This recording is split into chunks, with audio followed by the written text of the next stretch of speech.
Prose Lesson 1, Who Owns the Water? So children, you can see the pictures there. So first picture, during which season do you see a peacock dance? So that's the first question. So children, obviously we see the peacocks dance during rainy season. Next one, which season is shown in this picture? What are the people doing? In the picture you can see people warming themselves by lighting a fire. So obviously it is the winter season. Because of the cold climate, they are warming themselves with fire.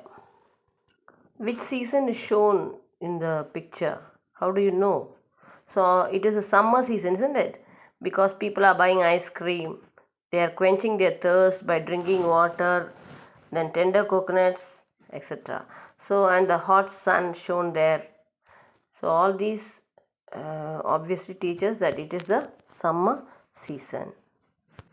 In which season can you find trees without leaves? Name the country where you can find this season. So you can see in the picture, it is a season without leaves. That means the trees, from the trees, the leaves fall down. So it is called autumn. And you can find mostly in the American continent, that is the North American continent, in Canada, USA, etc. Now children, let me read the lesson for you. Section 1. Once upon a time, on the outskirts of a dusty little village, a tiny bird searched for a place to lay her eggs. The land was parched and dry, and there wasn't a bush or tree in sight. Finally, in desperation, the little bird discovered a shallow depression in the ground. Using her claws to remove the stones and loosen up the packed earth, she broadened the hole, and there, underneath the hot sun, she laid her eggs. The eggs hatched, and the good mother protected and fed her babies until they were big enough to fly away. And here our story would have ended, except this isn't a tale of a little bird, but a much more interesting one of the hole she used as a temporary nest. A hole, you may ask. What could be interesting about a hole in the ground? Well, this hole grew to be quite important, as you will discover.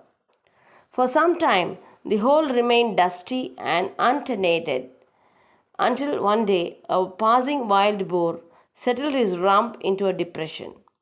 The pit was not comfortable enough, and getting up, he scraped and dug, craving a pit of more hospitable proportions. Backing into this hollow, he turned around a few times and, with a satisfied grunt, settled down to a long snooze. A very long snooze it was, too.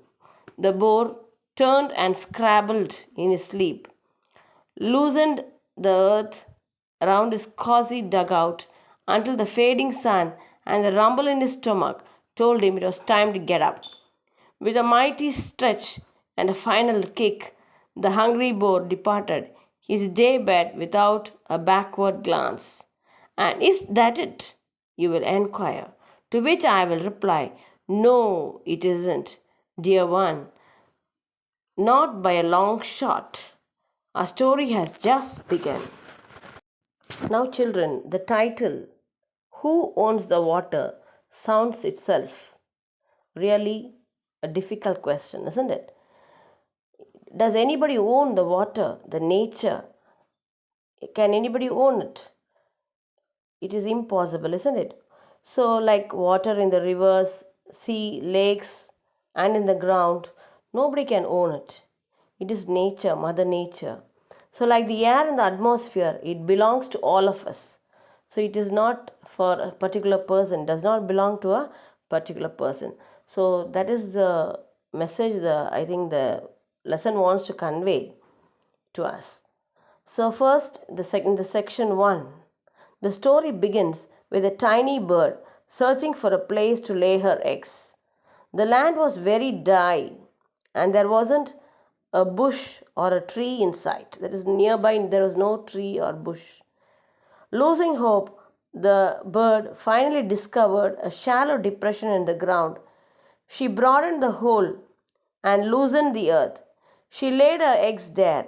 The eggs hatched after some days, and the mother protected the babies until they were big enough to fly. The hole where the eggs were laid remained dusty and not occupied by anyone for the past some time. One day, a passing wild boar settled into the pit. As the pit was not comfortable enough, he scraped and dug into a more hospitable proportion. That is, he wanted to make it. He made it a little bigger and settled down to a long sleep. After some time, he got up, moving his hands and feet around, thus loosening the earth around the pit. With a mighty stretch and a final kick, the hungry boar departed from his day bed. He started moving. So, what happened to the boar? What happened to the hole? And how the story goes? Let us wait to see the second part.